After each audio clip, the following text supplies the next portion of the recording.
Okay, so welcome to this third session. In the last class, we studied some limitations of the heap data structure, right? So we said basically that the heap data structure is not that efficient when we have to do some operations like union of two heaps. When you have to take two heaps and merge those two heaps, then that operation is costly. It takes order n time for the basic heap data structure, which is where we store the heap in an array and we insert by putting it at the end and swapping and so on, right? So all that. So that kind of data structure is not efficient for union, because the only way to do union is by examining elements one at a time and inserting it into the new heap. So that takes order n time. And then we discussed the introduction of a new kind of a data structure which is called binomial heap, right? Where we said the binomial heap is not a tree, it's a collection of trees, right? If you remember, binomial heap is a collection of trees, each of which is of a different order. So we said that you can use binomial heaps, and then with binomial heaps the merge operation can be done in order log n time. Basically because the number of trees in a binomial heap will be always only order log n, where n is the number of nodes in the heap, and therefore the number of merge operations that you have to do basically is proportional to the number of trees, and so it's order log n. Then we said even that data structure is not good enough for some other applications, because you may have applications like greedy algorithm, like the Dijkstra's shortest path and so on, where we have to do extract the minimum from the data structure and decrease the key of one of the elements in the data structure, right? So we may have to do extract min and decrease key many times. So if you have to do extract min and decrease key many times, then we found basically that even the binomial heap is not an efficient data structure, because decrease key may cause the binomial heap to become very, it may become like a chain.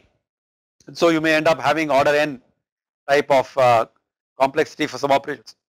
So we said therefore we need another data structure which can basically do decrease key efficiently, and then so we said basically for that we can use a variation of binomial heap, slightly different from binomial heap, but something where the operations are done in a more clever way, which we call the Fibonacci heap. I hope you understood what we discussed in binomial and Fibonacci heaps. If you didn't understand, it doesn't really matter so much if it's not part of your portions, especially doesn't matter, but it is useful for you to be aware that there are these kinds of data structures like binomial heap, Fibonacci heap and so on, which can do things a lot more efficiently. Now just so that we can revise our understanding of binomial and Fibonacci heap, I will stop at this point and ask you whether you have questions. If you have any questions for me on binomial and Fibonacci heap, this is a good time to ask those questions. If not, I want to ask you a few simple questions just to see whether you've understood those concepts or topics, right? Okay, my first question, since I can't see anybody asking a question, let me ask you the question. My first question is, I have 11 nodes, right? I have 11 elements in my data set, and I want to store them in a binomial heap. I have 11 elements and I want to store them in a binomial heap. How many trees will I get in the binomial heap? How many trees will I get in a binomial heap if the binomial heap has 11 elements?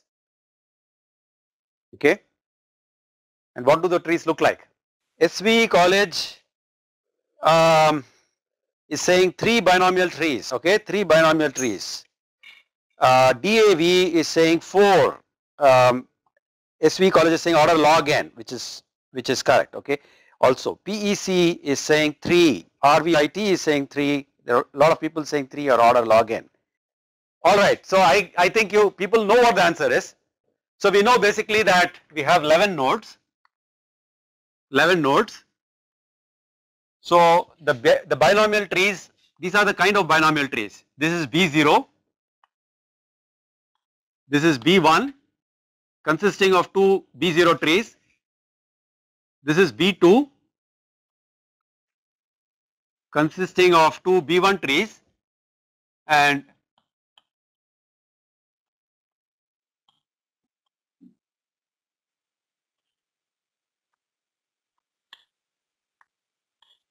this is B3, right, which is consisting of two B2 trees. I hope you can see this, right? I hope you can all see this. So this is B0, B1, B2, B3. We have 11 nodes. So 11 nodes basically means that we need at least one B3 tree. So we have a B3 tree that will give us 8 nodes. Then if you remove 8 from 11, you get 3. So 3 means we need one B1 tree that will give us 2 nodes. So from 3 if you remove 2 you got 1, so you have B0. So you have 3 trees, B0, B1 and B3. Another way of doing this basically is to write in binary notation the number 11. So you know that in binary notation the number 11 is written like this. This is the binary for 11, right? For 11 if you write it binary you get 1011. So 1011, so therefore this one represents B3, this 0 represents B2, we don't have B2, this one represents B1 and this one represents B0, okay, 1011. So therefore we have 3 trees because there are 3 bits in this, in the binary representation, alright. So that is the correct answer, okay, very good. Now I am going to ask another question, right, before I move on and talk about something else so that we can understand whether you are getting this concept or not. Suppose I have 2 binomial heaps, okay, I have 2 binomial heaps. The first binomial heap is what I have already constructed here, B0, B1, B3. This is one binomial heap. And let us say I give you another binomial heap which consists of B1, B2 and B3. So my first question is, how many nodes are there? This is heap 1, this is binomial heap 1, let me call this H1. And this is binomial heap 2, okay. My first question is, how many nodes are there in the binomial heap H2? First question. Second question is, if I merge H1 and H2, so my first question is,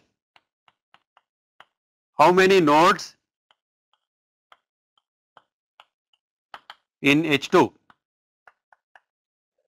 Second question is, if I merge H1 and H2, I am going to write this like this, H1 union H2. Then question is, how many trees are there in this? Not how many nodes, how many trees are there? How many trees are there in the merged heap H1 union H2? 2 questions, okay. I hope you can see it. I have the given binary heap, this is one of the heaps that are given. I am creating another heap consisting of B1, B2 and B3. First question is, how many nodes are there in this heap H2? Second question is, if I merge H1 with H2, what will be the number of trees? Okay, so RVIT is answered already for the first question, right? RVIT says that the number of nodes in H2 is 14. 14 they say. So if any of you disagree, then you can write your answer. They say it's 14. Now why is it 14? Is that the right answer? The answer, it's 14 because B1, we have one B1 which has 2 nodes, we have one B2 which has 4 nodes, 2 plus 4, 6, and we have one B3 which has 8 nodes. So 2 plus 4 plus 6 equals 14. So you have 14 nodes in H2. Correct answer, okay? RVIT, correct answer, 14 nodes in this binomial heap. And if you want to write this in binary representation, you know you can take for B3 you take 1, for B2 you take 1, for B1 you take 1 and there is no B0. So the binary representation for this is 1, 1, 1, 0. The binary representation we already saw for this is 1, no B2, 1, 1. Okay, so this is the binary representation for this heap. Now if I merge these 2 heaps, how many trees are there? How many trees are there if I merge these 2 heaps? Alright, so again we have CBI THAP, I don't know where this college is, but CBI THAP, 3 trees for the union, they say 3 trees for the union, alright, and in fact they are given the trees, alright, they say it's B4, okay, I am going to erase this diagram which I drew on the top. They say that we know how many nodes will be there, right? You have 11 nodes in the first tree, 14 nodes in the second tree. So 11 plus 14 equal to 25 nodes should be there in the merged tree. Alright, so that is the first way to check, right? First way to check. Now people are saying 4, 3 and 0, B4, B3 and B0 is what people are saying. Quite a lot of people are saying there are 3 trees in the merger. Now we know that B4 has 16 nodes, B3 has 8 nodes and B0 has 1 nodes. So 16 plus 8 plus 1 is equal to 25. So at least my first check, right, that the number of nodes matches, that passes. So B4, B3, B1. Now how else can I confirm whether B4, B3, B1 is the correct answer? Now for many people you could have recognized that creating the merged heap is easy to do by doing the sum of these binary numbers. So I can take 1011 which is one of the heaps and 1110 which is the other heap and just do binary addition. So 1 plus 0 is equal to 1, 1 plus 1 is equal to 0, carry 1 here, 1 plus 1 is 0, carry 1 here, 1 plus 1 is 1, so 1, 1, 0, 0, 1. So this is B4, this is B3, B2, B1 we don't have anything and this is B0. So correct answer, right? All of you have given the correct answer which is B4, B3 and B0 which you can get by simply adding the 2 binary numbers. So you can see also that merging 2 binomial heaps, the number of operations that you will have for merging 2 binomial heaps is exactly the same as the number of bit operations you will have when you add 2 binary numbers. And since the binary numbers, the size of the binary number is log of the size of the number. So if 11 is the number, the binary representation of it has log n bits, we know that. Similarly, if I have the sum of the 2 heaps 25, the binary representation of 25 will have log of 25 bits. So we know that the sum of 2 binary numbers, that doing the sum bitwise takes order log n time. So doing merge of 2 binomial heaps should also take order log n time. Alright, so I think I am very satisfied that you have understood this very well and you are able to do it pretty easily. Binomial heap. Okay, my last question, a simple question, okay. Why is the Fibonacci heap called a Fibonacci heap? Then we can move on to discussing balancing of binary search trees. Why is the Fibonacci heap called a Fibonacci heap? So let me answer it. The Fibonacci heap is called a Fibonacci heap because the number of nodes in the heap grows as Fibonacci number grows. You know that Fibonacci number grows, how does it grow? Fibonacci number 0 is 1, Fibonacci number 1 is 1, Fibonacci number 2 is the sum of Fibonacci 0 and 1. So it goes like that. So the nth Fibonacci number, Fibonacci n, fib n is obtained by adding fib n minus 1 and Fibonacci n minus 2. So that's how you get Fibonacci numbers, right? So it grows like this, 1, 1, 1 plus 1 is 2, 1 plus 2 is 3, 2 plus 3 is 5, 3 plus 5 is 8, 5 plus 8 is 13, 8 plus 13 is 21. So you can see the Fibonacci numbers are growing fast, okay, it grows exponentially almost. And what we see is that the Fibonacci heap, the number of nodes in the Fibonacci heap will basically grow, right, will be bounded, can be bounded by this Fibonacci sequence. right, which means it's order of the Fibonacci, and Fibonacci itself is bounded by an exponential function, because each tree of order n have to have at least Fn plus 2 nodes. Very nicely answered by SVE college, okay. So another college has answered, RVIT has answered, if we consider B0 and B1 as initial node, the next node is B0 plus B1. The next one will be B1 plus B2 and so on. So it goes as the Fibonacci series. Wonderful, excellent, okay. So you folks have understood how it's growing, because we saw that in the Fibonacci heap, the way we do it is that all the operations we don't do anything till we extract a min. The first time when we extract a min, we apply an operation on the heap which is called consolidate. What does consolidate do? You will walk around the heap, will walk around the trees in the heap, and those nodes which have the same order, which means the same number of children, you will merge those two nodes, right. So you will make one node the child of the other. So the tree basically will keep growing in the way in which, in fact, the tree will keep growing by adding two trees of the previous order, and that's how you create the next node. So you can see basically that the trees are in some sense growing at the rate of the Fibonacci number. I can't prove it because it will take time, but that's how it is, okay. So very good answer, alright, Fibonacci heap.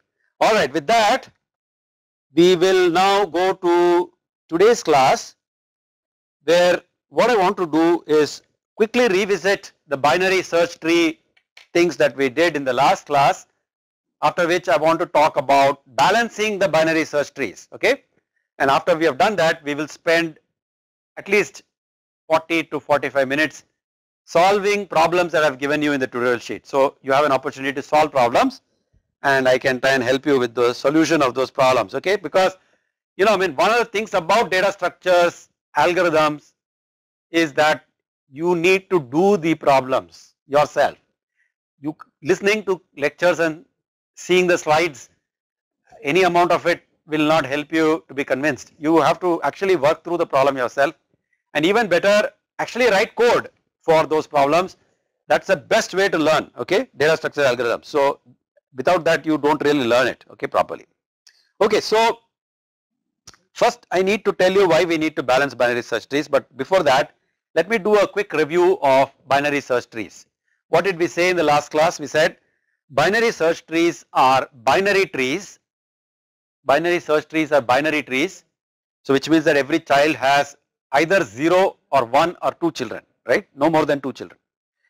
Binary trees, and the nodes are stored in a specific order, not in the heap order. In the heap order, the root will always have the least element. This is not stored in the heap order.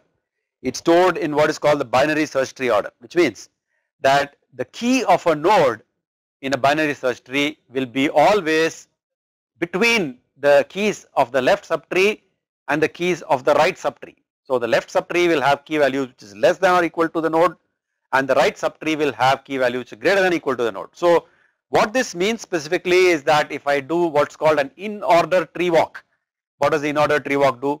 It first goes through the left subtree, then it goes to the node, then it goes to the right subtree. That's what the in-order tree walk does. If you do an in-order tree walk, because of the way in which the keys are stored, which means that the left subtree is less than or equal to the node, then the right subtree which is greater than or equal to the node. Therefore, in-order tree walk will turn out the numbers in sorted order, okay. So two ways to look at it. One, to say basically that the tree is storing the keys in binary search tree order, that means in-order tree walk should be sorted. Another way to say basically is that if you do an in-order tree walk of a tree and you find that the result is that the nodes are in sorted order, then you can say that that tree is a binary search tree, okay. A good way to test whether the nodes are stored in binary search tree order is to do an in-order tree walk and see whether things are coming out in sorted order. If they are, then the tree has stored the keys in binary search tree order.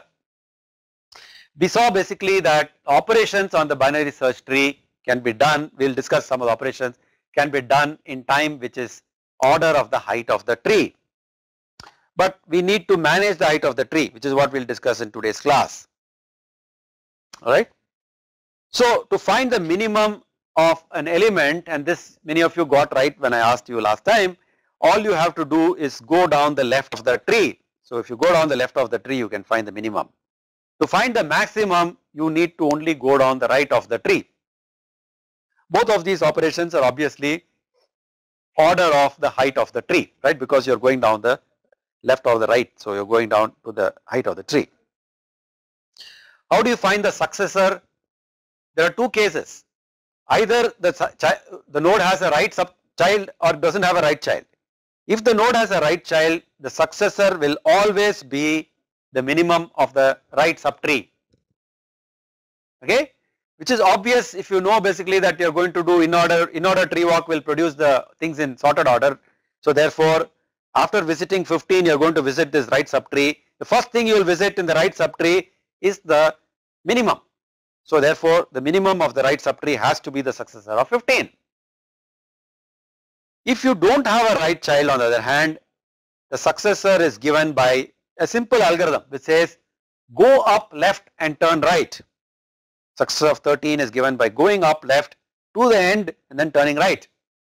So very simple. To find the successor of a node in a binary search tree, look if it has a right child or not. If it has a right child, the minimum of the right subtree is the successor. If it does not have a right child, then apply this method. Go up the tree left and turn right. That will be the answer. Okay. Why is that correct? It's correct because in the in-order tree walk, you would have done the left subtree of 6, you would have done the right subtree of 6, and after doing the left subtree you would have visited 6, then you would have visited the right subtree of 6, and then you will return. How will you return? You will return going up left. So you are returning like this, then you are returning like this because you call the right subtree, then you are going returning. So you will go up, and after this you will return back to 15 from where 6 was called, and so you will turn right when you are going back to 15. So the first time that you are turning right, that is when you will actually be printing. The next node you will print will be the node 15 because you have finished the left subtree of 15 and now you will be printing 15. So going up left to the end and turning right will give you the successor, okay, if there is no right subtree. Alright, very simple. Similarly, if you want to do predecessor, you do the same thing. If it has a left subtree, you find the max of the left subtree. How do you find the max of the left subtree? Go right till you can't go any further. So 15's predecessor is 13. Or if there is no left child, then what do? You go right as far as you can and then turn left. So in this case I went up to 18 and then turned left. So 17's predecessor is 15. Okay. If I want to search for a node in a binary search tree, how do I do that? Very simple. Take 9, see whether it is less than or greater than 15, similar to binary search in an array. Very similar. If it is less, go left. If it is right, if it is greater than, go right, and so on. Keep doing that and you will find 9. If you want to insert a node, it's very like search, except that after you have finished searching, you put the node wherever it has to be put. So if you have to insert 12, you search for 12, you don't find 12, but you find basically 9, which is the node after which you put 12. Deleting a node has 3 cases in a binary search tree, right? We discussed in the last class. 3 cases. Simple case is when the node has no children, like 17. Just delete the node, nothing to be done. If the node has only one child, like 7 for example, we do this operation called splicing, which means you remove the node and connect 6 directly to 13, called splicing. If you delete 13 for example, then you will connect 9 to 7, right? You will connect 9 to 7 as the right child of 7, because 13 was the right child of 7, you are splicing out 13, so 9 should become the right child of 7. How do you delete a node which has 2 children? Rather than delete the node, you delete its successor. Now the interesting thing about the node with 2 children, like 6 for example here, is that it has a right child, and so the successor, if it has a right child, we know the successor is going to be the minimum of the right subtree. The minimum of the right subtree is obtained by going down the right subtree as far as it can go to the left, and then you stop there. What that means basically is that the minimum of the right subtree will have this property that it will have no left child. If it had a left child, you will go further down, so that can't be the minimum. So which means that when you hit the minimum, you have no left child. So the interesting thing about the minimum of the right subtree, which is there, because we know that 6 has 2 children, so it has a right child. So the minimum of the right subtree will have this very interesting property that it will be a node with only one child. Has to, it cannot have a left child, so it can only have a right child. So it will have maximum of one child.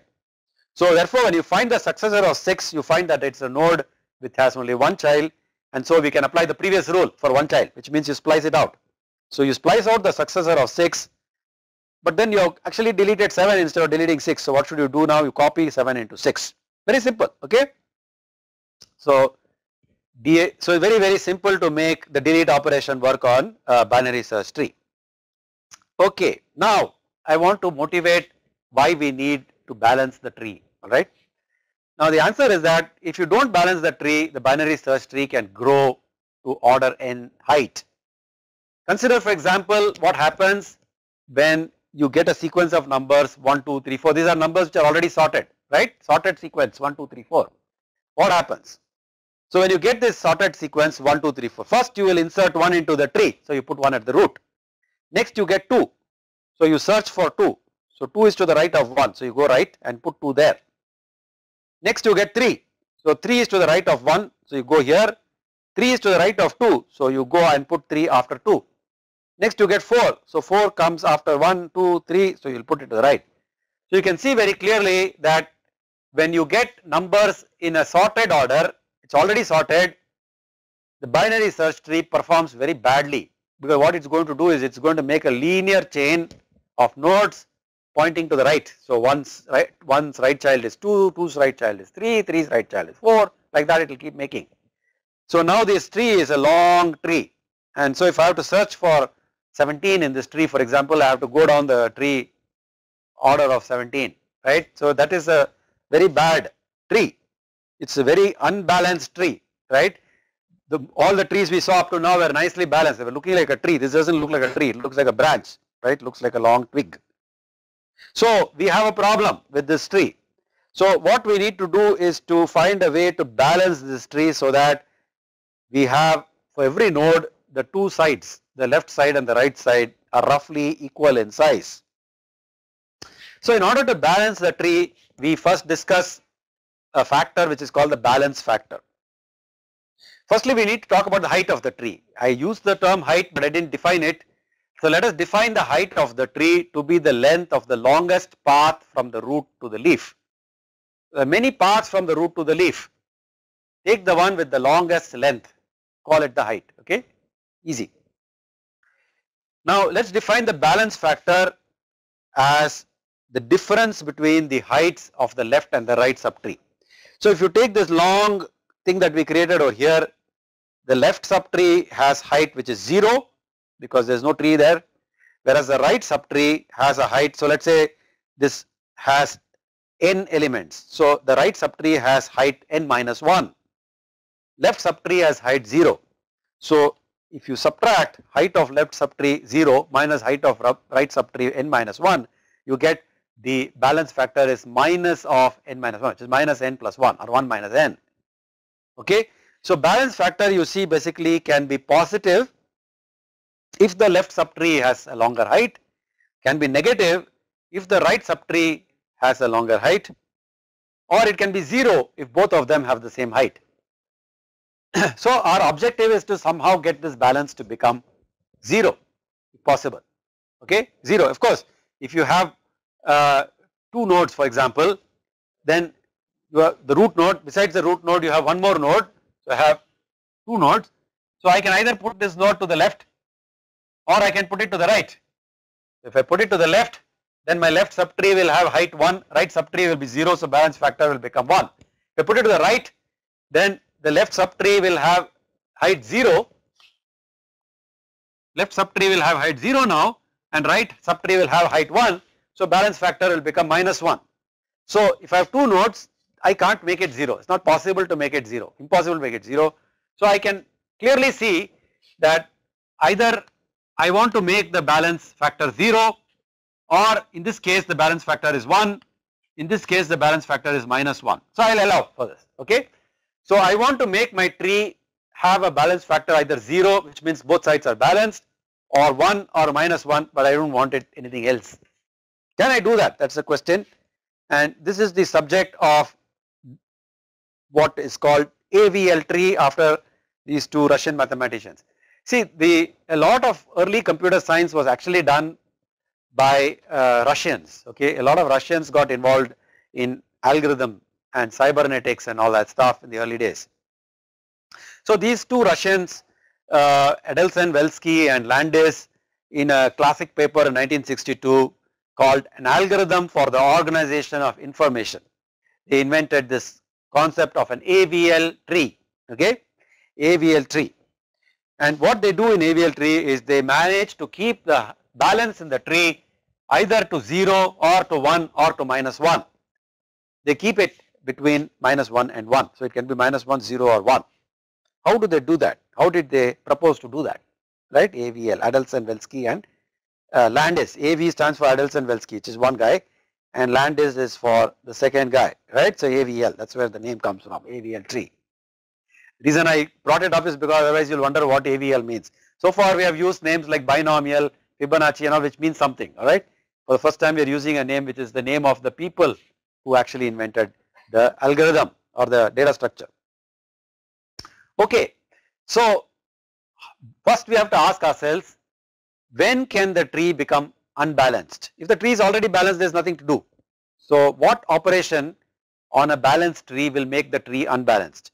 So balance can get upset, for example. So one of the things that will cause the tree to get upset, balance to get upset, is insertion, right? Another thing that can cause the tree to get balance to get upset is deletion. So insertion, how can it upset the balance? Insertion can upset the balance because I had a tree which was balanced, right? I had a tree which was balanced. So there is a node, it had a left subtree and it had a right subtree, and these heights were more or less equal. The difference between these heights was either +1 or -1 or 0. So it was balanced. But then I did an insert. Let us say this one's height is h plus 1 and this one's height is h. So currently the tree is balanced because the left subtree, right, the left subtree minus the height of the left subtree minus the height of the right subtree is 1. So the balance factor BF is equal to 1. So it is an AVL tree right now. But when I insert a node, let's say this one has a key value which is 7 and I insert a node 3 into it, okay. So when I insert a node 3, it will compare 3 with 7 and you find that 3 is less than 7. So you have to insert it into this tree. So 3 will go somewhere inside this tree, okay, 3 will go inside. So when 3 goes inside, it's possible, may not happen also, it's possible that h plus 1 becomes h plus 2. It's possible, right? It can become h plus 2, the height can increase. So one of the ways in which the tree can become unbalanced is because we insert the node into the tree which already, the subtree which already has a larger height. But we know that if you insert one node into the tree, the height can increase by at most 1. It can't become h plus 25 or something, it can't, okay, it can only become h plus 2 from h plus 1. So now what has happened is the height has become h plus 2, so the balance factor became 2, it became 2, it was 1, it became 2. Now we want to bring the balance factor back to 1, alright.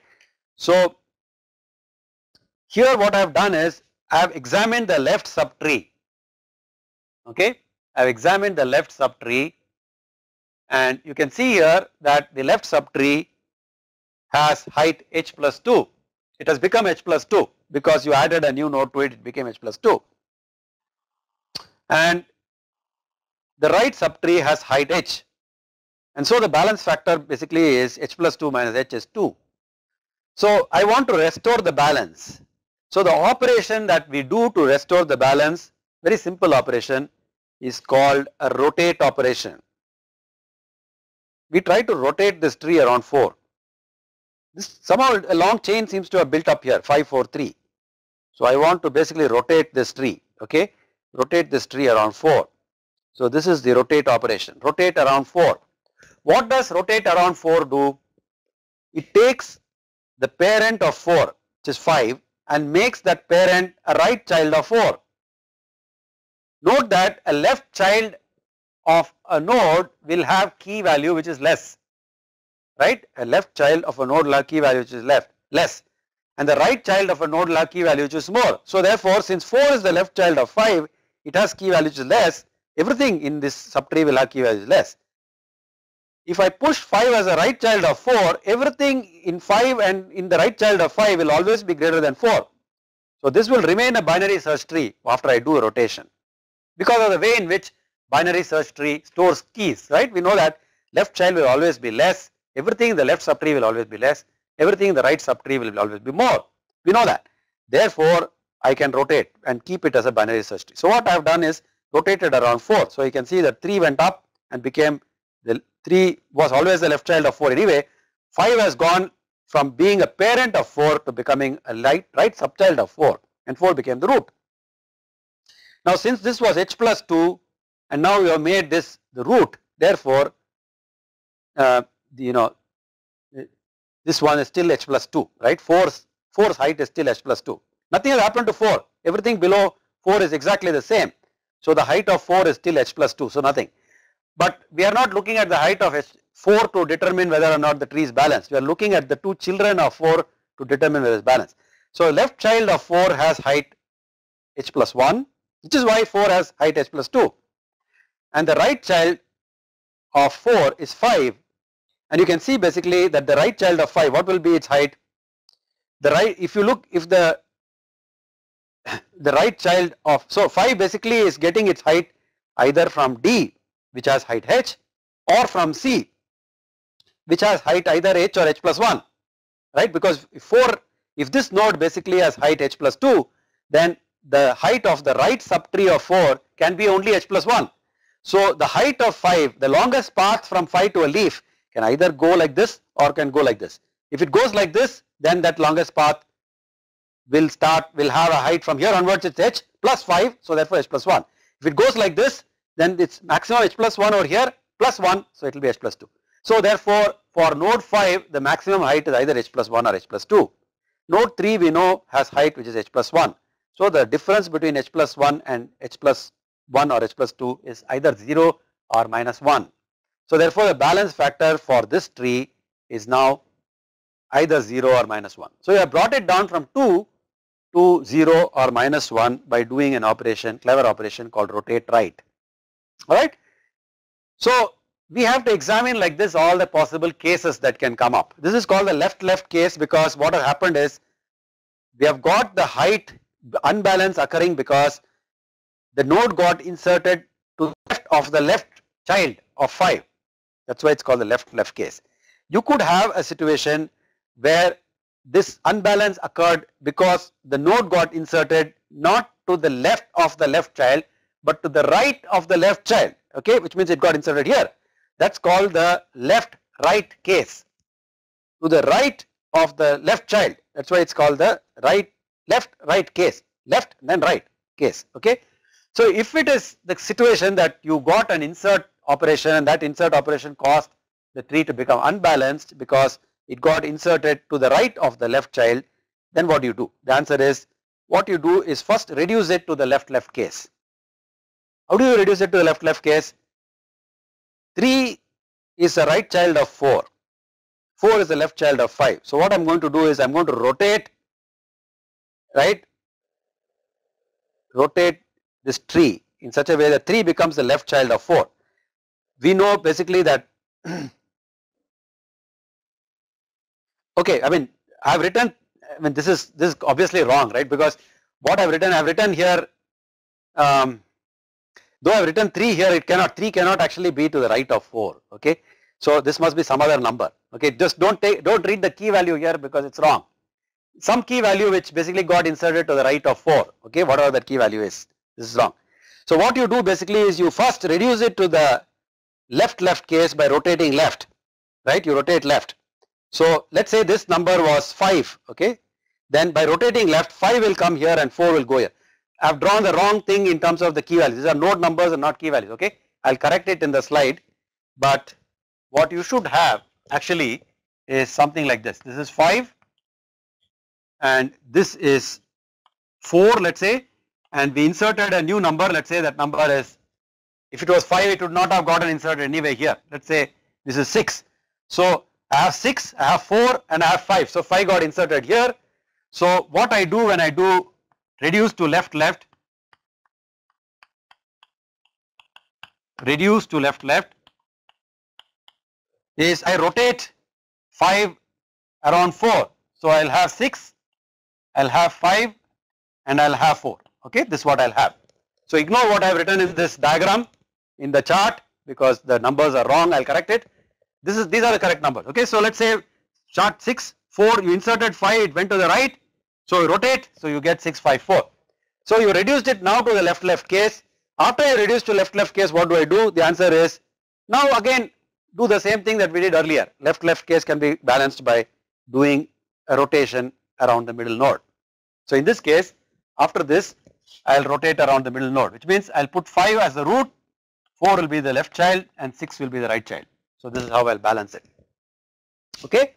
So sorry for the error I made in the in this diagram in terms of the key values. Okay, take those as the key values. All right. Now we learnt basically that insertion can. So what happens if we don't insert the node in the left child of the root, but it's in the right child of the root? What happens then? So basically these are two cases you get here. One is called the right case and the other is called the right case. Right case means I inserted the node in the right of the right child. Left case means I inserted the node to the left of the right child. Okay. In both these cases I need to now rotate left instead of rotating right. So in the right case I will do a left rotate and I will bring the tree to balance. In the case of right-left case, what I have to do first is rotate it so that it becomes a right situation, and after I have got right situation, then I can bring it to a balanced tree by doing a rotate left. Okay, so it's a very symmetric, very similar symmetric operation. Instead of going from left to right, you're doing from right to left. That's all. Okay. All right. What else can cause the tree to become unbalanced? Deletion can cause the tree to become unbalanced. So for example, in this tree, I have 7 at the root, 6 to the left, 8 to the right. I can delete 6, and when I delete 6, this subtree had height h minus 1, this subtree had height h. So you can see that when I delete 6, the height, which is the longest path from 7 on the left side, is decreasing by 1. So it became h minus 2, so the tree became unbalanced. So what do I do when I delete a node, and as a result of that the balance factor becomes minus 2 in this, or plus 2, right? What do I do then? The answer is, if it becomes minus 2, like this what has happened here, because 6 went away, so B got stuck at the bottom of A, then what I can do basically is I can apply, seems I can apply some rotation, right? Because I have 7 here, I have, this is a longer path here. So some rotation if I do, if I rotate from the right here, I can basically push 7 down, take this root and bring it up and try to increase the height of this tree by doing a rotation, right left tree. Okay. So same method, which means rotating right or rotating left, can be used also when you are doing nodes which are, when you are doing deletion. Okay, when you are doing deletion, right? So for example, let me just expand that as an example. So let's say I have 7 and I have, okay, maybe I call this something else. Let's say this is 9, I have 7, I have 6 and I have 5. Let's say this is on the left side, and on this side I have, let's say 12, I have on the left of it I have let's say 10, and then to this right of this I have 11. Okay, let's say this is my tree, and I delete 6. Okay, in this case, okay, I must have one more node, right? So let's say this is 13 and one more node. So now if I delete 6 from this tree becomes unbalanced. This tree becomes unbalanced, and so what are we going to get? We're going to get 9, we're going to get 7, and because 6 is a single child node, I delete 6, so 5 becomes the right child of 7. And then on this side I get 13, I get 10, I get 11, I get 12.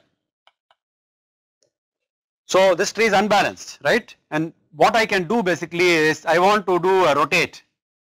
So that 13 becomes the root and 9 goes to the left side.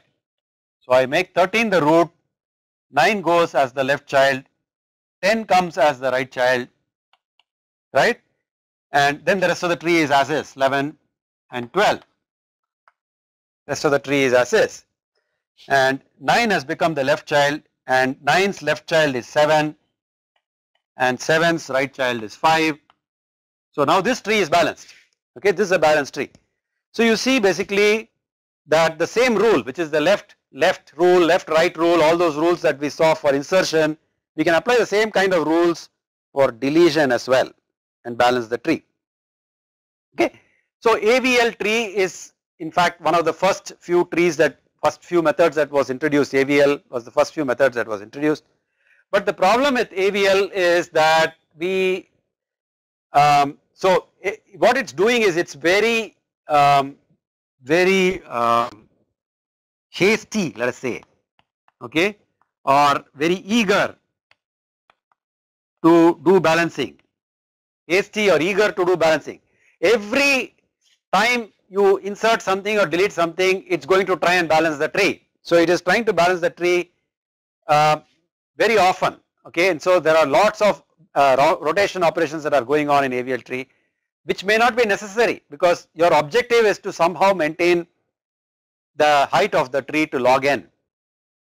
So if you keep balancing the tree every time you insert and delete, then that might cause a fairly large number of additional operations to be done. So question that we are asking is, can I reduce the number of balancing operations or rotation operations that I am doing, while at the same time I can ensure that the tree height is order log n.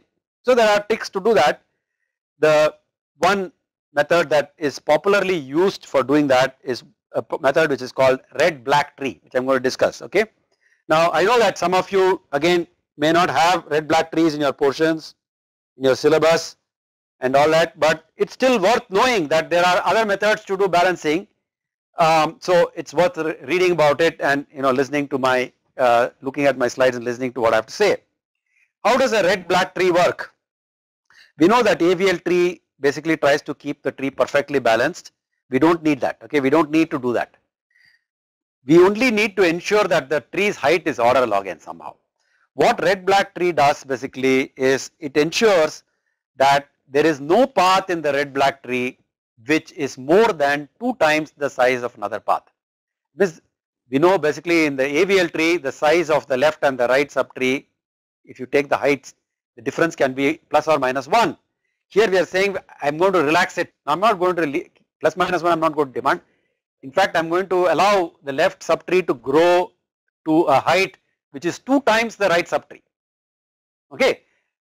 Only after it becomes 2 times the right subtree I get concerned. That time I say, hey, it should not be more than 2 times the right subtree, so I should do something. So I allow the left subtree or the right subtree to grow to a size which is 2 times the size of the other. Okay. So that is more relaxed, a bit more relaxed. We are going to see basically this is sufficient. We are going to see that this is sufficient to ensure that the height of the tree is log n. So though I have relaxed it, such a big relaxation I have made, instead of plus minus 1 I could have said plus minus 2, plus minus 3. In fact, I have not said that. I said I will allow the left side to be even 2 times the right side. Okay. Even then the tree is going to be maintained at a height which is order log n. We are going to see that. How does the red black tree work? Red black tree works by marking all the nodes or coloring all the nodes either as red nodes or black nodes. Okay. There are some simple rules. We say that the leaf, okay, here in the red black tree, when we say leaf, we are actually referring, so here for example we would have called 5 a leaf, but in a red black tree we introduce 2 more nodes called nil and put it at the end like this. So at the end of the tree we put 2 nil nodes, and this nil node is called the leaf now, okay, and the nil node is always marked black. The nil node is always black. So we use nil to be a leaf node, it's always black. Then we have a rule which says that if a node is red, then both its children have to be black. If a node is red, its children will always have to be black. Leaf will always have to be black. Root can be either red or black, we don't care. But the leaf will always have to be black, and if you have a red node, then its children will have to be black.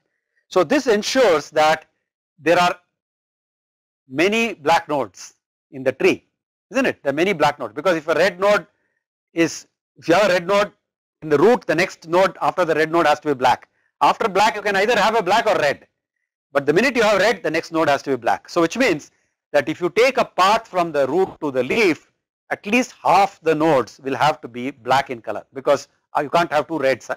You cannot have two sequential reds. After red, you must have black. So it means every path from the root to the leaf must have at least half the nodes must be black. The number of black nodes on a path from the root to the leaf, right, is the same whichever path you go. This is another condition that we place on a red black tree. If you start from the root and go in any direction and reach the leaf, the number of black nodes you'll encounter is exactly the same.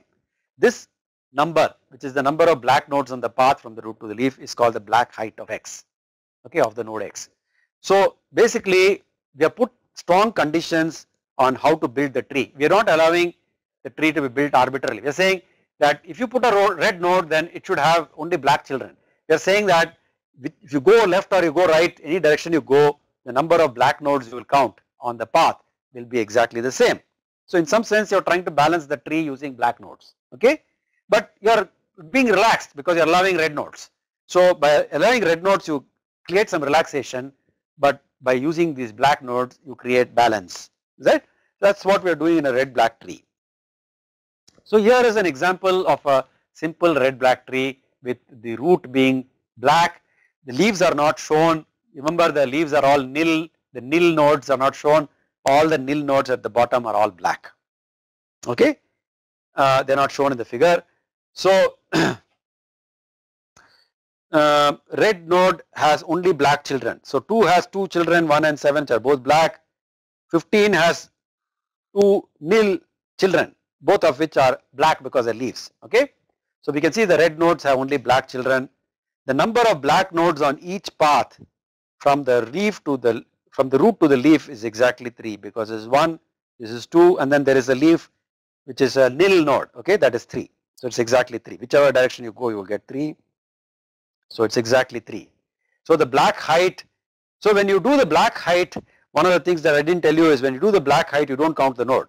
So the black height from the node 11 is given by counting the number of black nodes on any path going from 11 to the leaf, but don't count 11. So don't count 11. So we saw that there are 3 nodes on any path to the leaf, because the leaf is basically nil, which I have not shown here, which is black. So 3, but don't count 11. So that's why it's 2. So the black height, don't count the node, is 2 for nodes 11 and for 2, right? 11 and 2 have black height of 2, but 14, 7, 1, 5, 8, 15, all of them are black height of 1, because there's only one leaf node below them in some sense to count. Okay, black height of 1. So somewhat intricate calculation, because when you count the black height, you have to count the path length, number of black nodes in the path, and don't count the node when you count, right? Leave out the node and then count. So when you're counting from 2, you find that there is 7 here in this path, then there is one more which is nil, so nil plus 7. So the two black nodes, and 2 itself is a red node, so you don't have to count. So that's why 2 has black height, which is 2. Okay. Now we can show that the red black tree has order log n height. How do we show this? How do we show this? Proof is there on this page. I'm going to construct the proof. Very simple proof it is, by induction. Okay, most of these kinds of proofs are proved by induction. Okay, let's assume that it is proved for we know it's true for leaf nodes. So leaf node, which means the black height of x is equal to 0, then we know that it's true, because 2 to the 0 minus 1. What am I trying to prove? I'm trying to prove, in order to prove that the black height, in order to prove that the red black tree has order log n height, I'm going to show in some sense the inverse. That means that the tree will have at least that many nodes, 2 to the n nodes. If the height of the tree is h, and I can show basically if the height of the tree is h, then the tree has at least 2 to the h nodes. it means the tree has exponential number of nodes, then that means basically that if you give me n nodes, then the height of the tree will be order of log n, right? Because you know that the log is the inverse of exponential. So I'm trying to show, rather than showing that it has log n, which I can come to later, I'm trying to show that a node which has a black height of x will have exponential number of nodes, 2 to the bh x minus 1 nodes. To show that, I know that for a leaf node it's true, because bh of x is 0 and 2 to the 0 minus 1, right, is 2 to the 0 is 1, 1 minus 1 is 0. So that is true for the leaf. So let's assume it's true for any node x with bh of x, which has a value of bh of x, which is some k, let us say, and I want to show now that it will be true for k plus 1. So if it is true for bh of x minus 1, which is k, then I want to show that it's true for bh of x, which is k plus 1. So how do I do that? I know by induction that it is true for bh of x minus 1. That means that for by induction, non-leaf nodes in each child, because the child has a height which is bh of x minus 1, so therefore it's true for the child.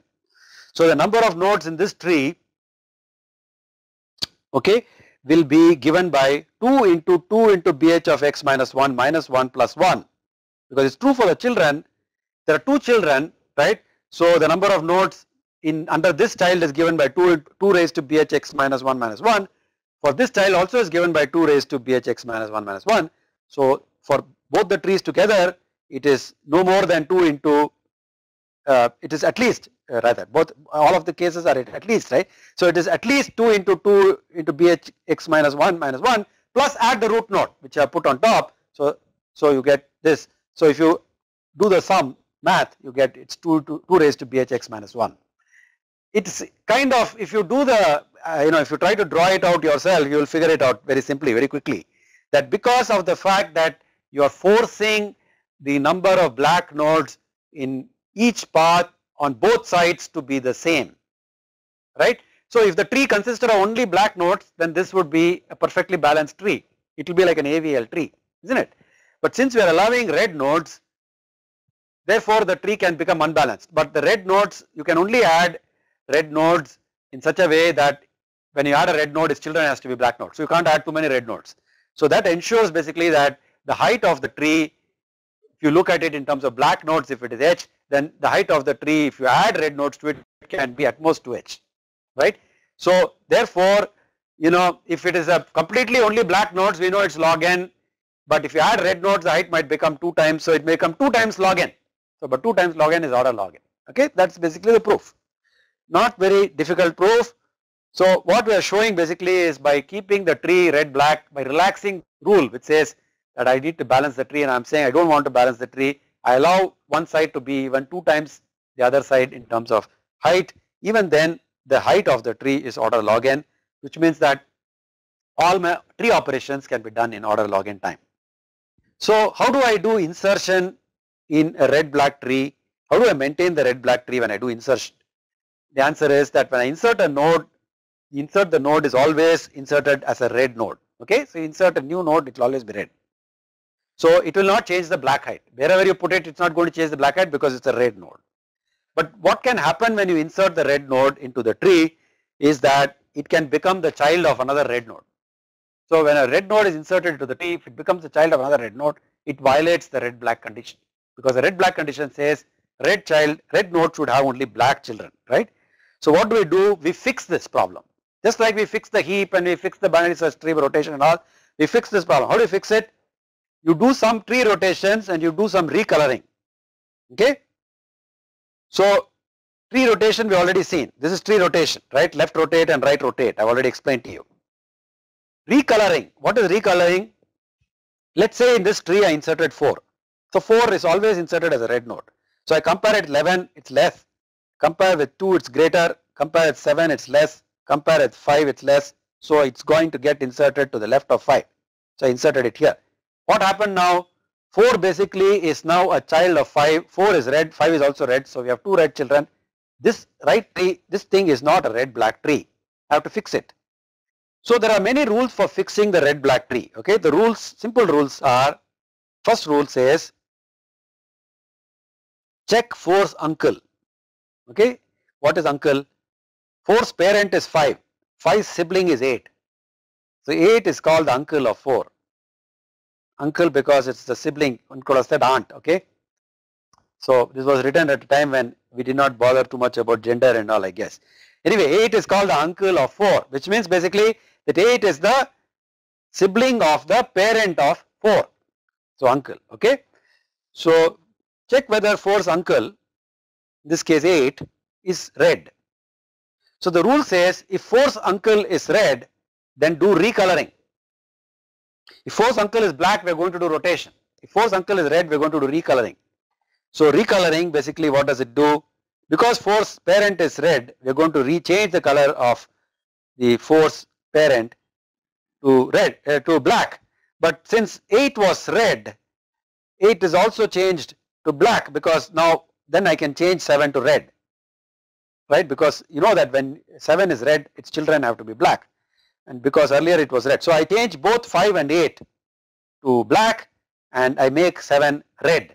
But what happened now is that I have created a problem between 2 and 7, because 7 is red and 2 is also red. So I have now a red parent of a red child, so that's not allowed. So now I can check 7's uncle. 7's uncle is 2, 7's parent is 2, 2's sibling is 14, 7's uncle is 14. I check 7's uncle. I find that 7's uncle is black. So the rule says that if you find your uncle is black, not red, then you do a rotate, okay. In this case what I will do is I will rotate left, okay, I will rotate left 7. Now why these rules are like this is because when you do these things you can find out that the red black tree will remain a red black tree, okay, and I don't want to prove it to you because we don't have time. But anyway, you can do a rotate left on 7. So 7 went here, 2 went down, and like this. You still have a problem because 2 is still a child of 7, this is still a problem.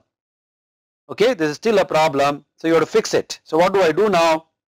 I check 2's uncle. 2's uncle is 14. 14 is black. Okay. Now 2's uncle is 14. In the previous case, I had 7 is the right child of 2, which is why I did this left rotate. I did this kind of rotate. But now I find that 2 is the left child of 7 and 2's uncle is black. So now I can do a rotate around 7 like this. So when I do a rotate around 7 and I also do a recolor while I am doing rotation. So I do a rotate around 7 and recolor. So 7 went to the root, 2 became the left child, 11 went to the right, and I recolored, which means that 7 is black now, 11 has become red now. And if you look carefully, because of the way in which we did these uncles and all that, it will now basically be a red black tree. So basically what I am saying is that there are 3 rules here. Check whether your uncle is red. If it is, do a recolor. Check if your uncle is black. If your uncle is black, you may have to do a few rotations. If you are the left child, you will do re-rotation along with recoloring. If you are right child, you do only rotation. These are the rules, very simple rules. You apply these rules and you can change your tree back into a proper red black tree, and this red black tree will be having a height which is order log n. Okay, it was never changed, order log n height never changed actually. So it will remain order log n. Similar cases when the uncle is to the left and not to the right, similar cases you can do. How do you do delete? Right, somewhat complicated operation in a red black tree to do delete, but the red black tree property can get violated if you delete a node, because when you delete a node, what happens? It may cause one red node to become the descendant of another red node. Okay, and also it may turn out that if a black node is deleted, the number of black nodes in a path may become less than another path, and so the property of red black tree may get violated. But by recoloring and rotation you can fix it. I am not going to discuss because there are many cases here to do and I don't have the time to do all the cases, but you can read in the book or you can read your class. You may actually have a class where this is covered, but you can do many more cases are there. You have to cover those cases, and those cases will get the thing back into a red black tree. So note that the tree was of height order log n. You are doing operations which are rotate or color changes, and they are all proportional to the height of the tree. So the operations are order log n.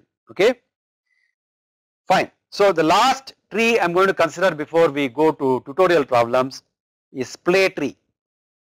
Okay, again not I'm certain that it's not there in the portion of many of your things. So just bear with me, just listen. It's going to take only few minutes. Splay tree is a very simple method.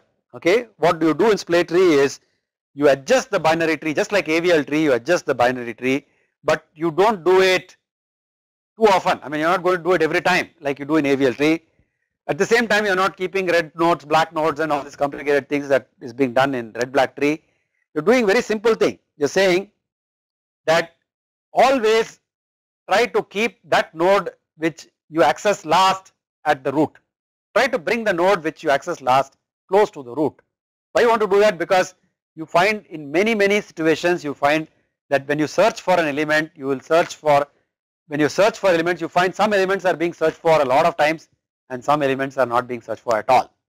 So though you may store a large number of things in your data structure, tree data structure, only some elements are being searched very often. If those elements which are being searched are kept close to the root, then you will basically find that you are searching very fast for those elements. So the splay tree uses this concept. It says those elements that you accessed recently, bring them close to the root. How do you bring the elements which you have searched for near the root? You do it by rotation. Okay, there are the simple rotations. First rotation is what is called the zig-zig step in splay trees. Okay, zig-zig step, what does it say? It says basically, if you have basically, so when X's parent P is not the root, right, and both of these is going like this in the left chain, then if you do two right rotates, then the node which you are searched for, right, the node which you are looking for to become the root will become the root. So basically you have done two right rotates and brought X to the root through two right rotates. This is called a zig-zig step. So to bring X to the root, if X happens to be the left child of P and P happens to be the left child of the root of the tree, you can do two right rotates like this. Okay. On the other hand, if X happens to be the right child of P and P is the left child of G like this, it's left right case in some sense, then you will basically, you will do left right rotate, right, you will do left right rotate and that will bring X to the root. On the other hand, if you find that X's parent is the root already, right, then you just have to do one right rotate. It's called the zig step. So there are three cases that you have to consider. Okay, case one is when X has a parent which is not the root and the parent happens to be the left child of the root or left child of the top node. Okay, then you have GPX like this, and then third case is when X's parent happens to be the root. So these things are called zig-zig, zigzag and zig step. So in all the three cases, the node that you are searching for X has come to the root. You can see that. So very easy. Okay.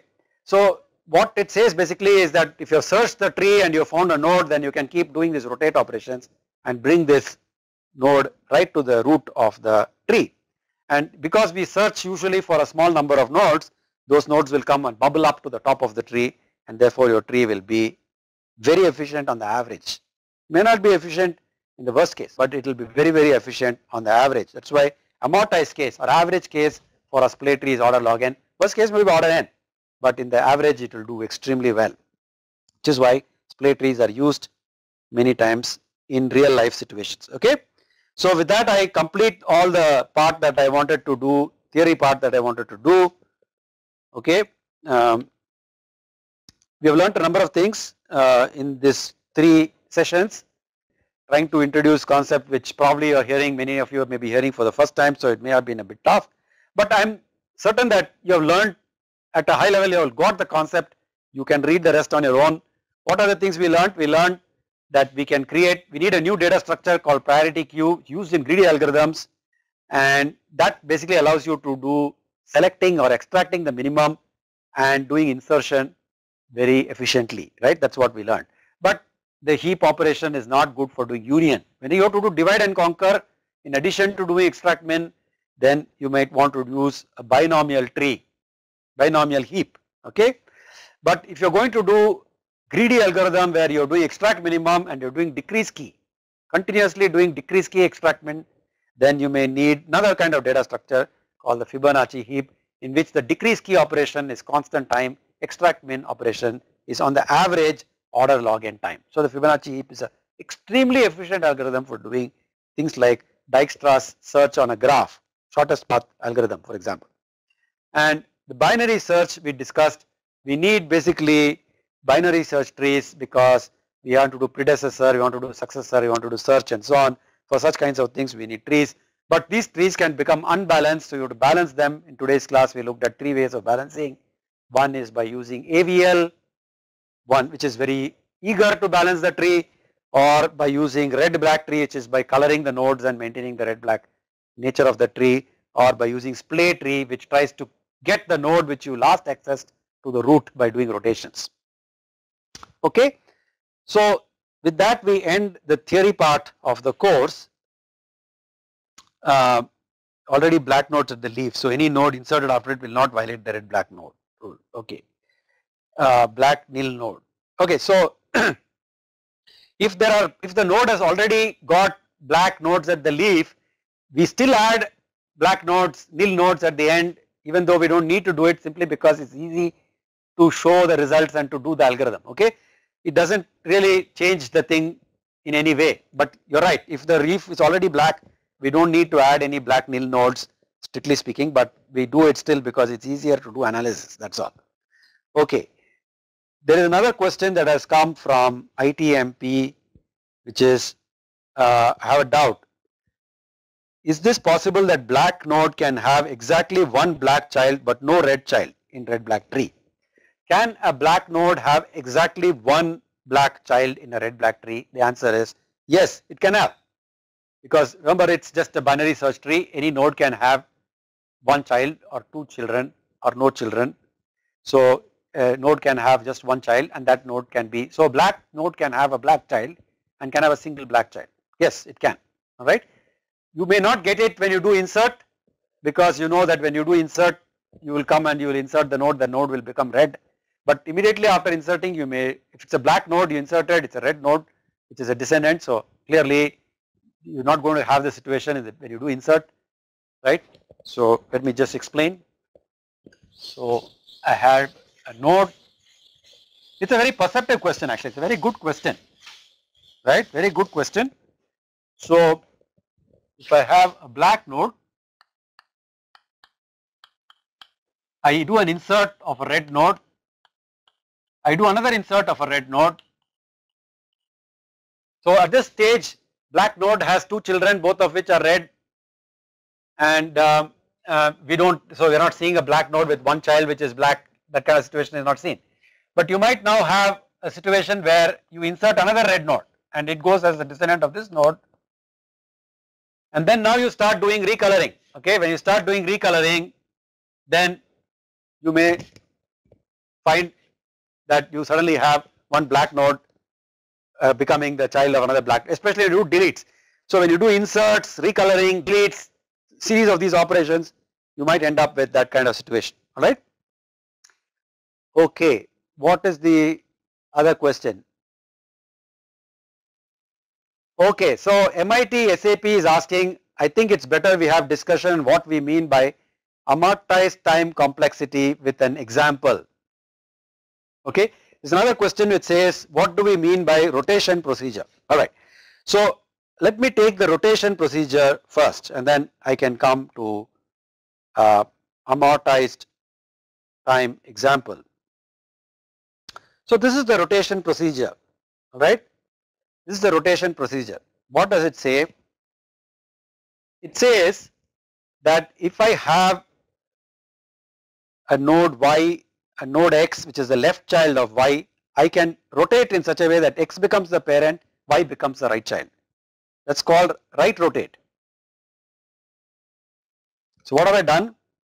I moved, so y was x's parent, now x has become y's parent. So I am changing the links. Which links am I changing? I am only changing the links between x and y, if you notice here carefully. There is gamma was the right child of y in the earlier tree, gamma remains the right child of y after I have done the right rotation, right? Alpha was the left child of x, alpha remains the left child of x. Beta was the right child of x, beta has become the left child of y. So what have I done? In terms of link changes, what have I done? I changed the parent child link of x and y, reverse it. X was the parent of y, y was the child of x, now x became the parent of y and y became the child of x. So I changed those links Okay. Second, what I did, beta was the right child of x, I made beta the left child of y. This is the other change I made. So 3 changes that I have to make to do right rotate in terms of rewriting the links in that diagram. 3 changes that I have to make. First change is, we had earlier x is there, so y's right child was x, y's right child, sorry, y's left child was x. Now y's left child is being replaced with beta. Okay, so change this to beta. This is the first step that we have changed. Second is x's right child was beta.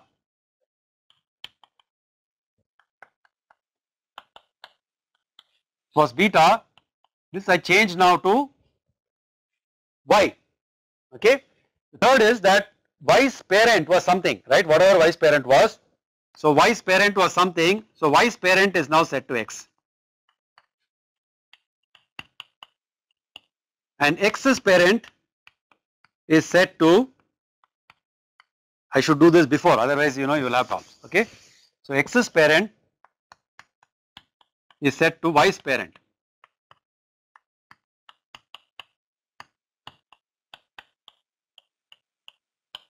Right, x's parent is set to y's parent. So x became the root in some sense in this diagram, and y's parent is set to x. So with just a few pointer changes, right, I have just done some pointer changes. A few pointer changes I can implement right rotate. Similarly I can do left rotate. So the rotate operations are just manipulating the pointers in the tree. That's all I am doing, right. Okay, the next question that was asked was, please explain amortized time. What is amortized time or average case time? Now, in order to explain this amortized or average case time, you need to understand what is the distribution of the data that you are getting. In this case, we are working with trees, right? So we have to ask ourselves, out of the universe of all trees with n nodes in it, so you take all the trees which have n nodes in it,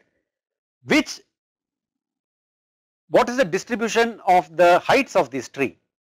We know basically that when you take n nodes and construct trees out of it, you get very different kinds of heights you can get.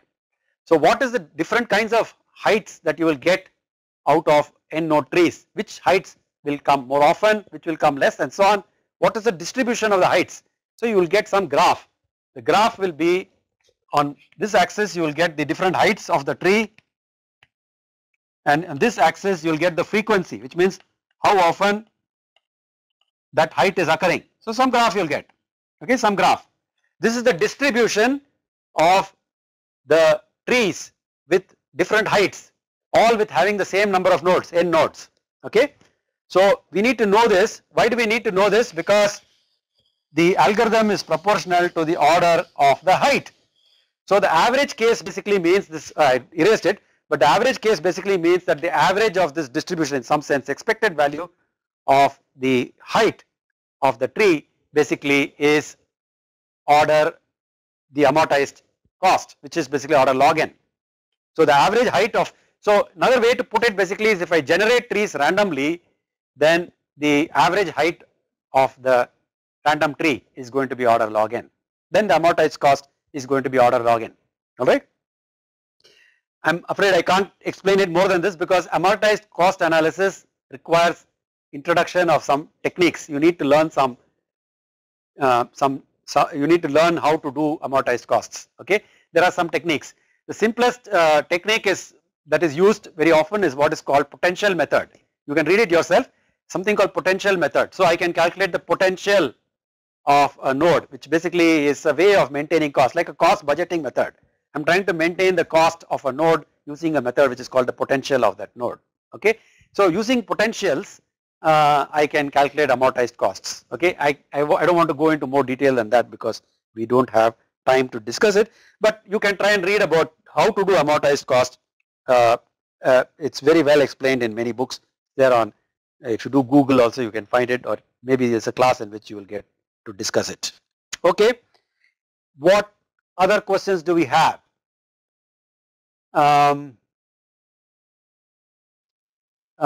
To make insertion, deletion, searching efficient, as these operations will take time proportional to the height of trees, so we use balanced BSTs. Yes, Absolutely, that's correct. Okay. In red black trees, all leaves have red or black or both nodes. Can you explain? Okay, so the red black tree, which the nodes with the keys can be red or black. The leaf, basically if you go to the leaf, the nodes with the key can be red or black, but we add two additional nodes at the very end, the leaf nodes called nil nodes, okay, additional dummy nodes. So let's say this has only one right child, so this has a left nil node, this has two nil node. So all the leaf nodes which are nil, we add a nil node, dummy node called nil node and color it black. Now why are we doing this? It's only because it's convenient to do analysis, okay, no other reason. Actually, strictly speaking, the algorithm is not adding any node or anything. The algorithm will recognize whether it's nil or something. But for analysis, it is useful to think about the tree as having black nodes at the very end. Okay, so that's all. That's all we are doing. Is it necessary to balance a tree even though the tree is not balanced before the insertion or deletion? The answer is that if the tree is not balanced, so if the tree is not balanced before you do insertion, it can get even more unbalanced. Okay, that's possible. By luck, it might turn out that when you insert a node, the tree may become balanced now. It's possible, okay? Which is why AVL tree, which is trying to balance all the time, is doing probably too many balancing operations. It's a waste. So you try and be careful. That means that you try and you don't want to do balancing too often. You don't want to do it too little. To do it too rarely, don't do it too often, then your tree might become a long chain and you may have order n complexity. If you do it too often, then you're basically maybe unnecessarily balancing, because when you insert it may get balanced, like very rightly you point out. You do an insertion, it may become balanced after the insertion. So why do I want to be too eager to balance? So you want to do balancing carefully, right, which is what red black tree tries to do. Okay.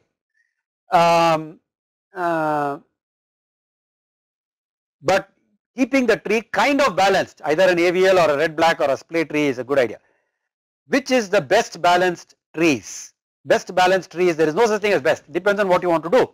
So splay tree is good for some kinds of applications where, as I explained, you are looking for certain things, you are searching for some things more often than some other things, then use splay tree. Otherwise, red black tree has got standard implementations. You can just import a library for red black tree and use it, okay. So there are standard implementations which implement red black tree. It's good, it's pretty efficient, okay. So any of these trees is good. AVL tree is not generally used that much because it's wasteful. It does more work than you need to do. That's why it's not used that much. Okay, which one is efficient to do search? And the answer is that any of these. Red black is efficient to do search because it's order log n. All of them are efficient to do search, but the most efficient tree for searching a smaller number of keywords that occur more often is splay tree, because the nature of the splay tree is you push the keywords that you're going to look for more often to the top of the tree. So therefore splay tree is the best for searching some smaller number of keywords that come very often. But remember that splay tree is worst case order n, average case it is order log n. So that's why these things are very dependent on the kind of application. Depending on the application, you got to pick the right tree. Can you give explanation where red black and AVL tree can be used? Red black and AVL, almost all binary search tree implementations in real life will use some balancing of some kind or the other. So when we say binary search tree implementation library in a computer, when you look at it, they will all be implementing mostly something like a red black tree, a variant of a red black tree, right, or 2, 3, 4 tree. There are many trees, okay, many kinds of trees are there. They will be using one of these kinds of tree methods they will be using to store the thing, okay. So because you need to keep the tree balanced, all right. AVL tree, as I explained, is not that, though it is a good, theoretically it's very simple to understand and so on, it's not used that commonly, okay. All right, so that is the list of questions. We can now go to tutorial problems, okay. So tutorial problems, I will not take the first problem, it's very easy. Question is, use heap sort to sort these elements. The reason I have given this is because it helps you to practice what is happening when we do heap sort, okay. So remember, in heap sort what do? You keep inserting the elements one by one into the heap. So you have to know what happens when you insert, right? When you insert into the heap, each time you will put it at the end of the array, then you will swap heapify up and all that. So you will do that, and then you have to construct the heap. So after that you will read out the elements from the heap. So please work this example out. The answer of course I have given to you already in the tutorial sheet, but don't look at the answer. Work out the thing yourself, do it by hand, you will get an idea how heap sort works, very useful. I am not going to do this in the class today because I think we can focus on some other problems, more useful problems. Okay, simple question. Can you implement a FIFO, that means a queue, or a LIFO, that is a stack, using a priority queue? If you have to, what would you do? Okay, this is not really a tutorial, it's just a question, okay. If you have to implement a queue, which is a FIFO, or a stack, which is LIFO, using a priority queue, how do you do it? What is the queue doing is what you have to think. What is the stack doing? What do you mean by FIFO? What do you mean by LIFO? What is the priority queue doing? Priority queue tries to give priority to all the elements. So what priority should you give is the question actually. Okay, so I have one answer from MIT SAP. We can go for implementing priority queue, maintaining keys along with arrival time. Maintaining key along with arrival time. So are you saying basically keys along with arrival time means what? What is time complexity of the search tree? Okay, we'll come to that later. Okay, what is maintain key along with arrival time? What is arrival time? Arrival time along with arrival time means what? What is the key is what I am asking actually in the priority queue. So if you want to expand on that, MIT SAP, what do you mean by maintain key along with arrival time? Insertion at what time into priority queue? For making stack, the element last entered should be given highest priority. Give the element first entered of highest priority. So the first element which got entered should have the highest priority. So what are you doing? What is it that you are using as the key? You are using arrival time as you explained as the key. So to create a queue in the form of a priority, using a priority queue or a heap to make a queue, all you need to do basically is to keep the key value as the arrival time. So the smaller the arrival time, the first it will be removed. The earlier one which arrived earlier will be removed, isn't it? On the other hand, if you are doing a stack, then the one which arrived last has to have a higher priority. So the one which has a higher arrival time, larger arrival time, has to have a higher priority. So you will use, instead of using a min heap, you will use a max heap, okay. Remember, a max heap is exactly like a min heap, except that in a max heap, the key value as you go up from a node is increasing, not decreasing, okay. That is the max heap. So the maximum value will be at the root of the heap. So we are saying basically that for doing a stack, use a max heap where the keys are the arrival time. For doing a queue, use a min heap where the keys are the arrival time, okay. One more parallel array, we give the priority number along with input. Priority number along with, okay. Alright, so people are trying different methods, alright, that's good, very good. Okay, so that was easy, I think, just a warm up question, okay. Now I'm going to, some of these are trick questions, okay. Think carefully before you give me the answer. A user plots a set of points in a two-dimensional plane. It's a problem in graphics, very simple problem in graphics. 2 points in a two-dimensional plane are plotted. Now you know that any graphic system has to maintain at any given point in time the bounding box. Bounding box basically is the box inside which all the points that you have drawn so far are inside that box. So the smallest box that contains all the points is called the bounding box. Okay. So at any given point we maintain the bounding box, which means the smallest box inside which all the points are there. So which data structure do we need to maintain this bounding box? Points are being plotted. So the user is keeping on giving us points. So points are coming into the system one by one. I want to maintain a bounding box. I want to maintain a rectangle, which is a bounding box. Okay, it's a rectangle. It's not tilted, it's a rectilinear rectangle. X-axis, the bottom is parallel to the x-axis, this thing is parallel to y-axis. So it's a rectilinear bounding box. Okay, not tilted bounding box. That's much harder. Maintain a rectilinear bounding box all the time. Which data structure will I use? So somebody says use a two-dimensional array. So you'll have to tell me what the two-dimensional array is indexed by. Is it indexed by coordinates? Then we have huge array because you may have very large number of coordinates. So you have huge array to store the points, right? Very, very large two-dimensional array. Somebody is saying use queues. So you'll have to explain to me what does the queue store? Does it store the points? So you just store all the points in a queue. But how do you find the bounding box? What is the algorithm for finding? So TPCE, if you are storing the points in a queue, then to find the bounding box, what will you do? What algorithm will you run on that queue to find the bounding box?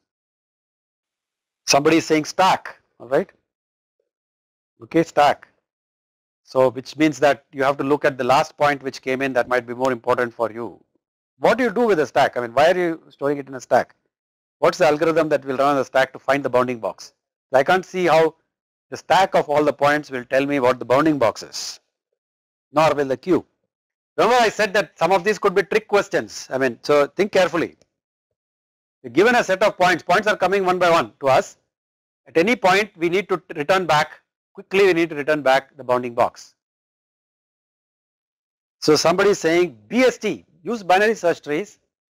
So this is a danger of education actually. When we teach you something, you somehow think that everything that we give you has to use that what we taught. Just because I taught you binary search trees doesn't mean binary search trees has to be used. But anyway, so tree, somebody says, okay, use a tree. Tree of what? Tree means what? Where is the tree? What are the children? What is the root? Which order are you storing the tree? Is it by X, that is sorted by X? Is it sorted by Y?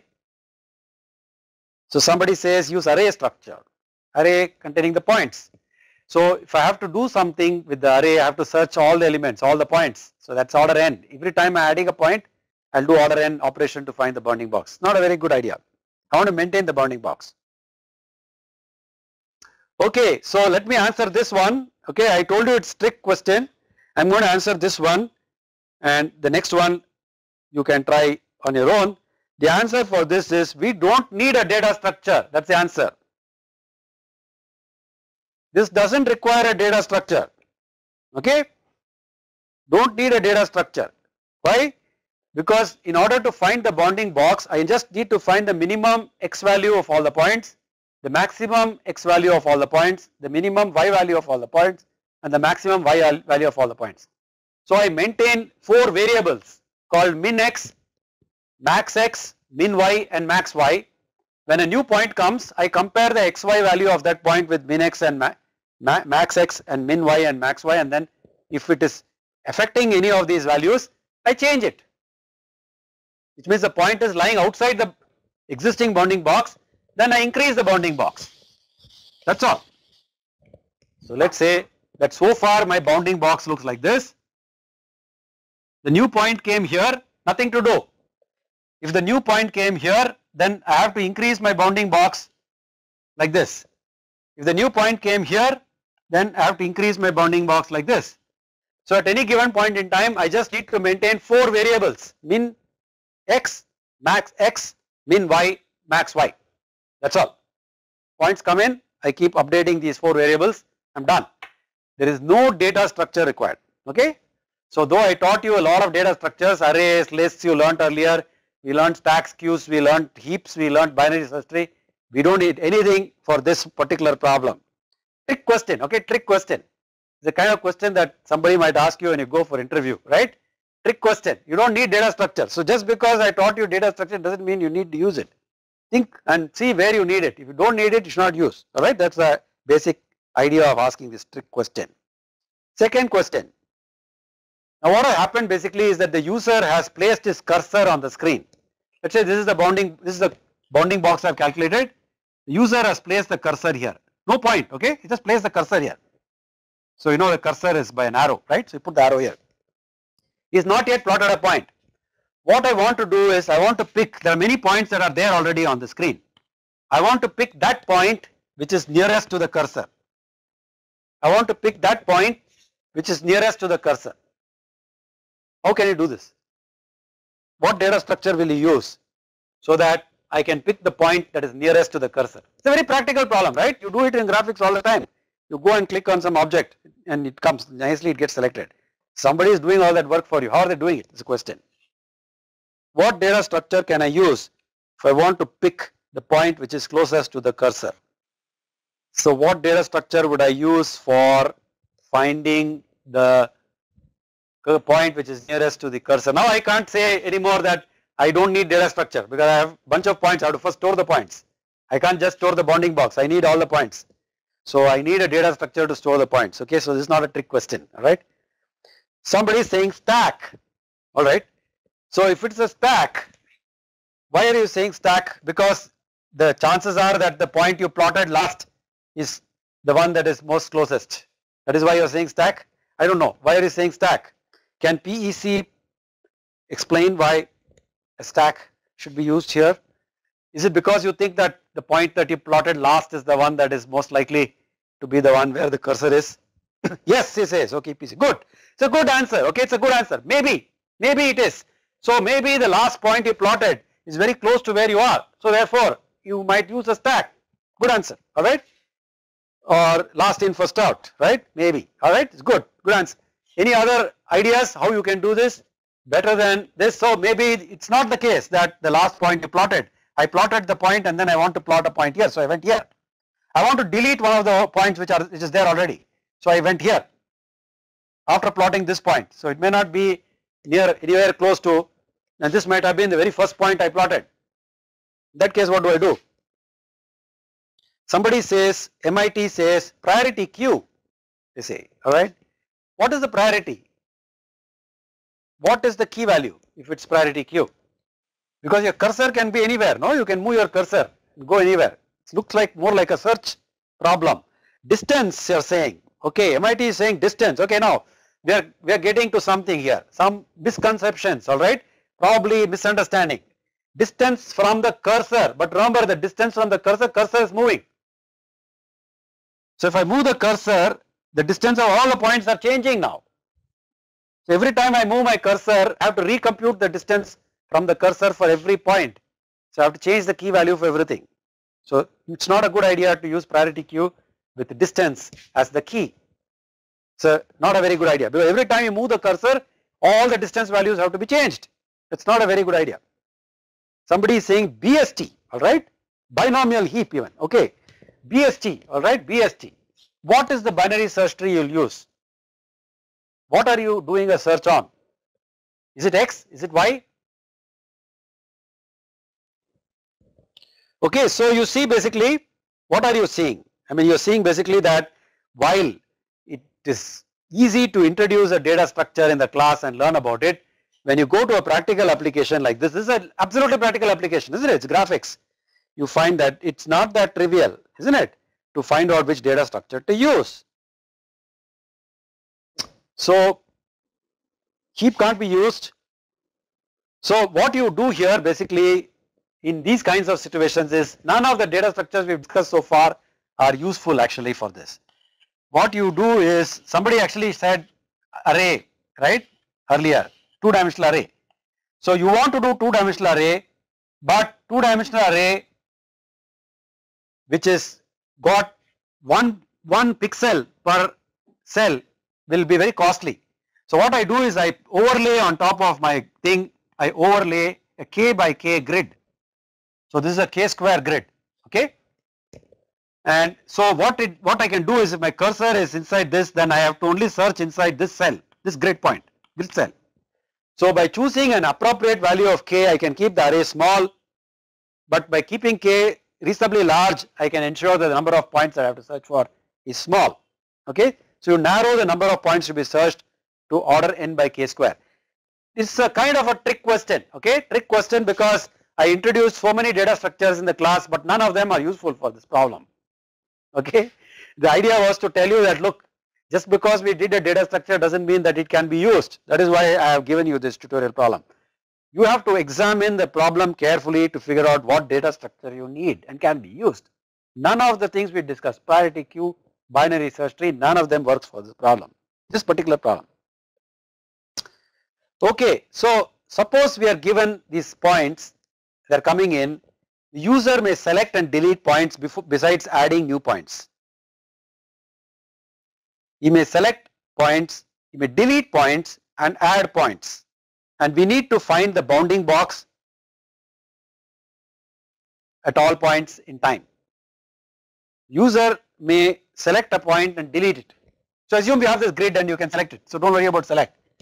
So we have selected a point and deleted it. So points are coming in, but the user is also selecting using this grid and deleting the points.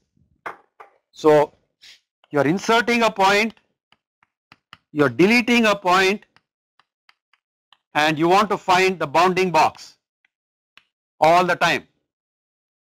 Okay, these are the operations: insert, delete, and find bounding box. We saw that if you want to find the bounding box of a set of points where you are not doing delete, if you are not going to do delete, it is very easy. What you do, just maintain the min x, min y, max y.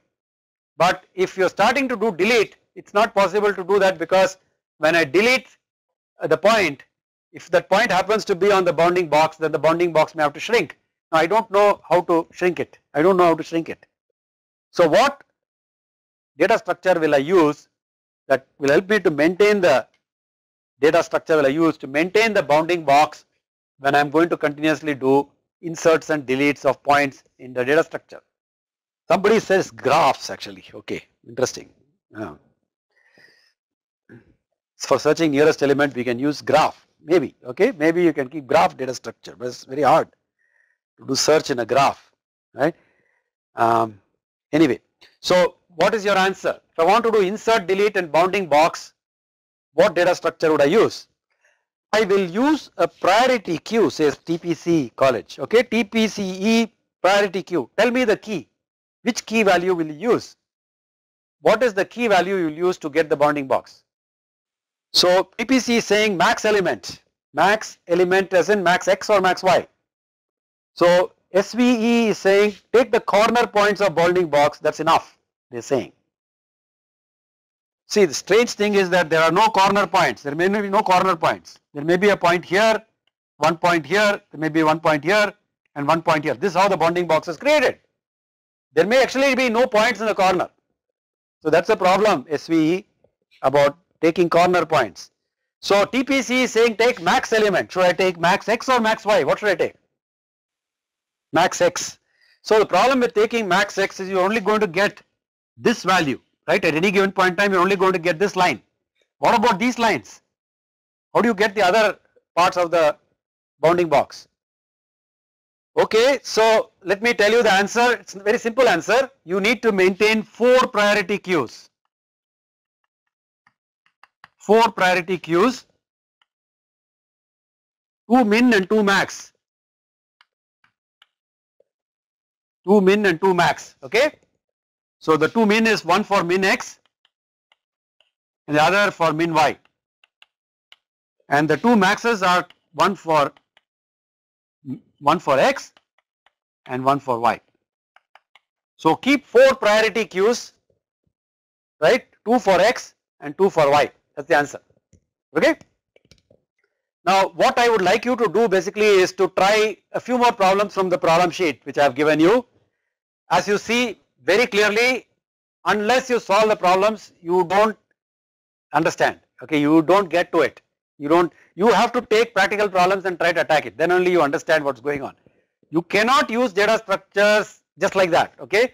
You see that many times you don't need data structures. We saw that in that case of the bounding box where you don't need actually data structure at all.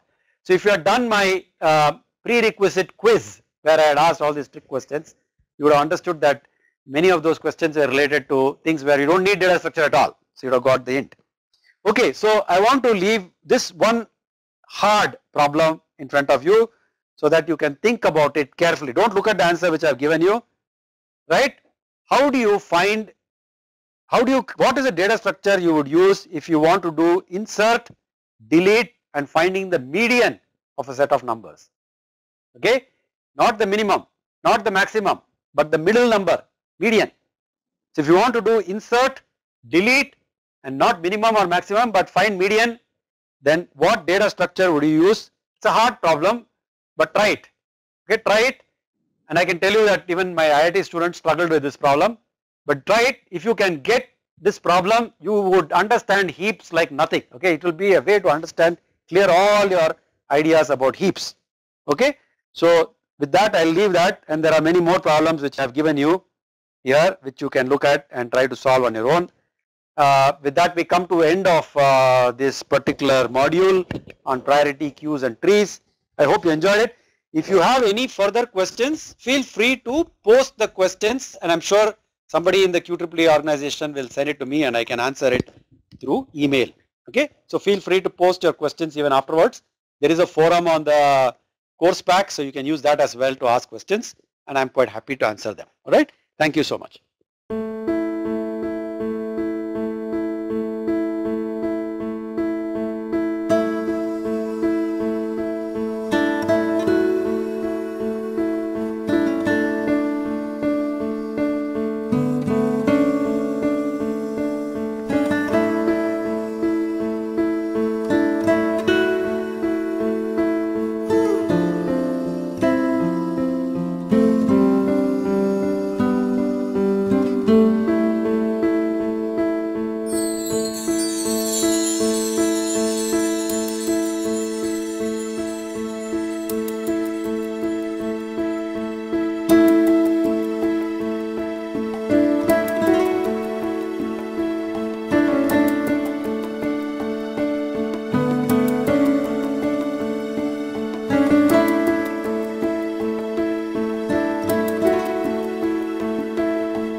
you.